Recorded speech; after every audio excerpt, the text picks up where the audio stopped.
I've been on 11 Holland America cruises to date, my most recent being a 31-night around South America.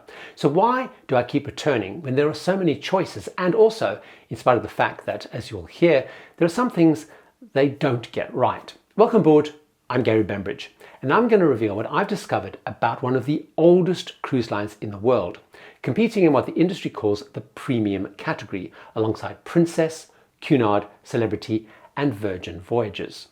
I'll start with what they do better than the others in the category, and often better than all other lines too.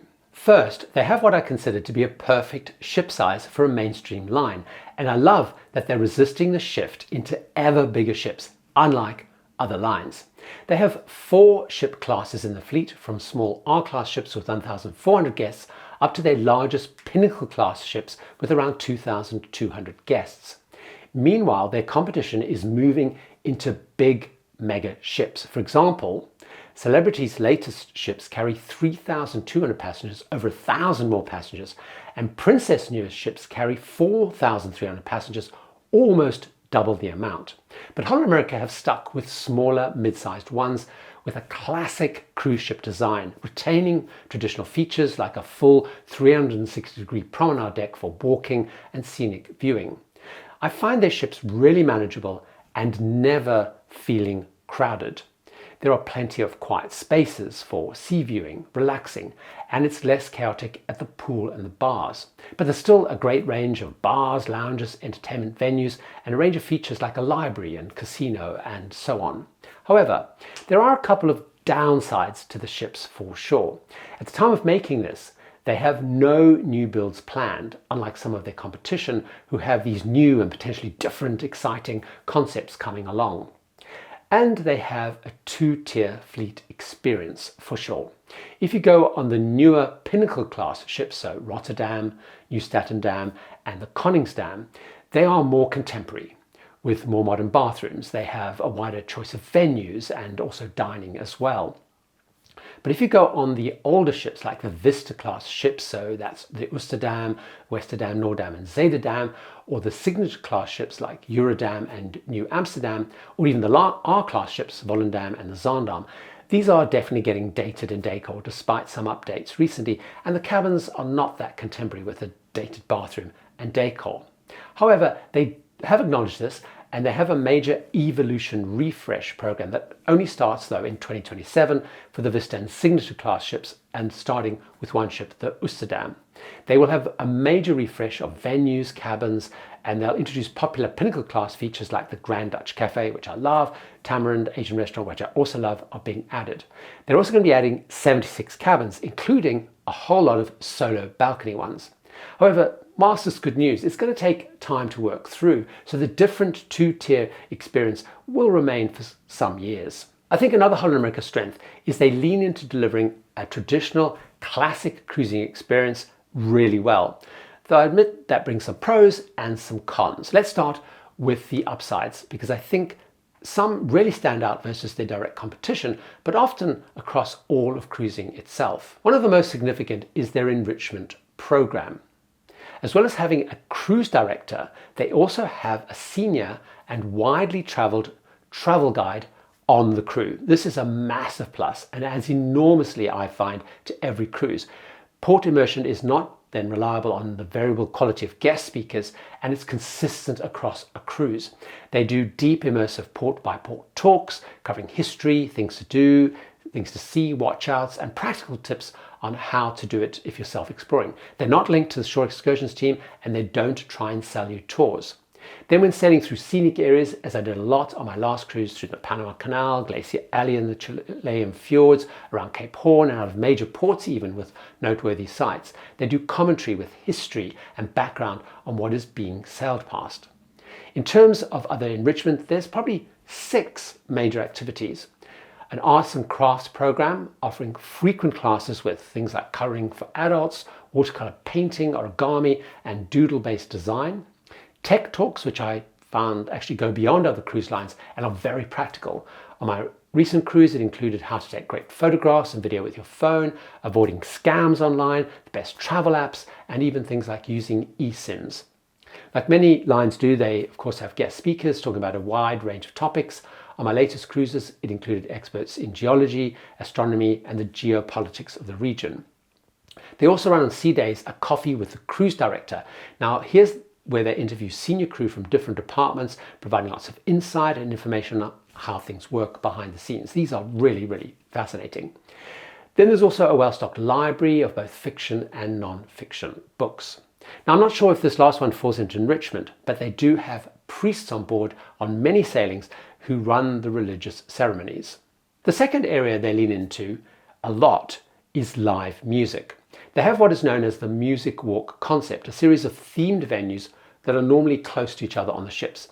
These do, though, differ between the newer Pinnacle class ships, which have more music venues, and the other ships. But if you like live music as I do, Holland America offers a really great experience.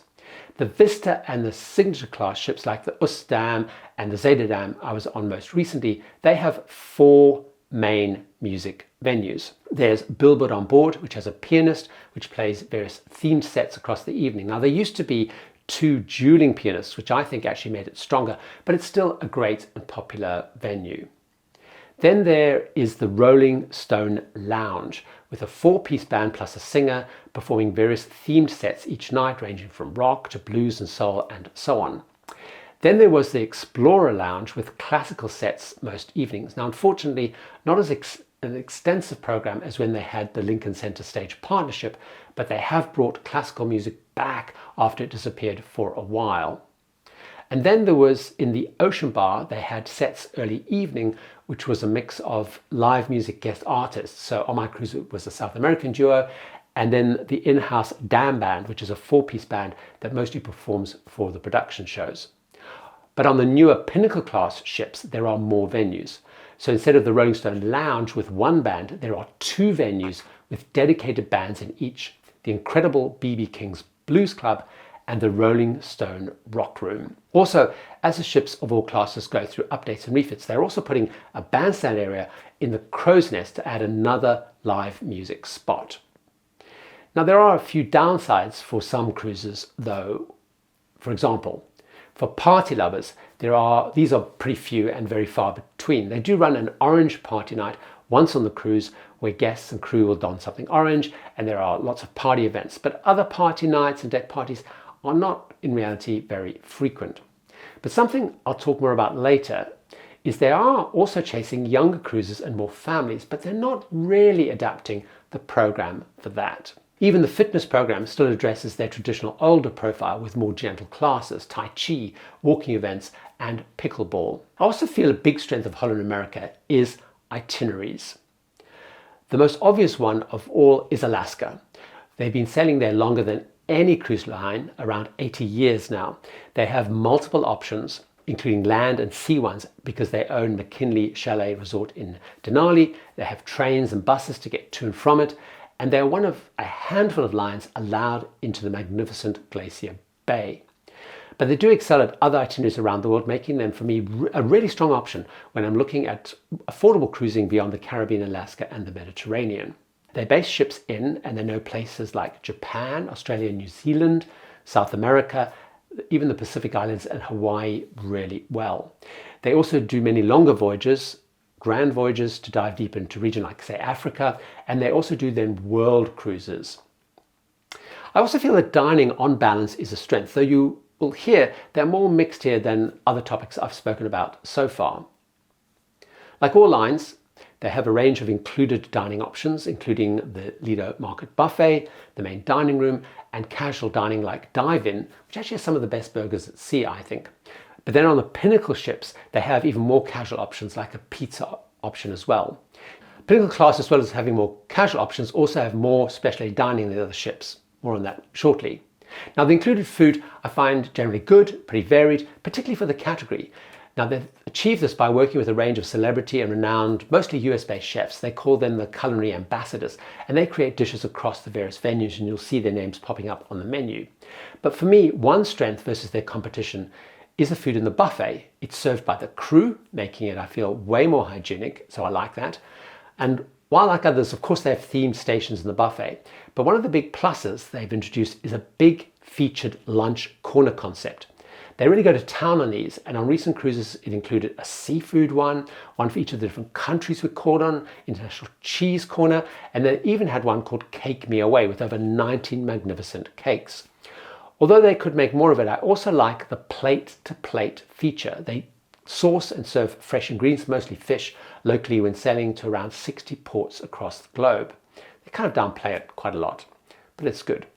One downside is there are added charges though for items like lobster and steak in the main dining room now, and even some added charges in some of the specialty restaurants. But when it comes to specialty, while they do a few things well, they don't have as much choice as the other lines with those bigger ships. So Holland America has Pinnacle Grill, which is their steakhouse, which I personally find rather strong. Canaletto, which is Italian. I don't find it a great venue because it's within the Lido. I'm less keen on that, but many people love it. And on the bigger ships, although they're introducing them, as I mentioned, on the other ships, they have Tamarind, which is a brilliant Asian restaurant. Now they also have Morimoto by Sea and Selden Meyer on some ships, but if they don't have them, they will run ad hoc pop-up dining. So for example, we had a couple of Morimoto Asian pop-up and a seafood boil on my last cruises. Fantastic. For me, another strength of Holland America is I don't feel there's a lot of nickel and diming and in-your-face pushed-up sell. Possibly the Have It All package helped with that because they upsell a lot of the big items before the cruise through that program. Have It All is where they bundle a signature drinks package, surf Wi-Fi, up to 3 specialty dining events, and some shore excursion credit. And they offer it at about 50% versus buying each of them individually. Of course, they do run loads of promotions on board, lots of added spend activities. They have a port shopping advisor, they have photographers everywhere, they have art auctions, but I actually don't feel it's as pushy as other lines.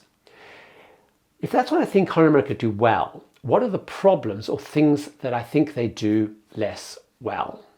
Holland America can, without a shadow of a doubt, feel way too quiet for some. It does tend to be an older crowd and is fairly laid back. If you're looking for lots of energy, nightlife, pool games, spectacle, you're just not going to find it. Evenings do tend to wind down a bit earlier. Also, for those used to and seeking high production value, big, expensive looking production shows with big casts, you're not going to find that on Holland America. Their production shows have for a long time been more dance focused and not like other lines, which they have a big lineup of singers and dancers with big production values, big production sets and so on. They tend to be much more straightforward dance themed shows. Now they are evolving the shows, but that's the reality. So while the music walk is great, the main stage shows can feel a bit lackluster. I think the other issue is they're increasingly pushing, as I mentioned, to get families on board with free and discounted kids fares, but they aren't really that family focused. So while they've been adding and adapting some cabins to cater better for families, like more sofa beds, they haven't really adapted the program. I saw that firsthand on a recent Koningsdam Christmas cruise. There was almost 400 kids with not enough for them to do. So they resorted to swamping things like towel folding demonstrations just to have something to do. And they caused havoc at the pools because they were bored, even invading the supposedly adult-only one. And there are some things that I will never do when booking on a Holland America cruise. So join me over in this video to find out what they are, starting with the way that I save a lot of money when I'm cruising on Holland America versus everybody else. See you over there.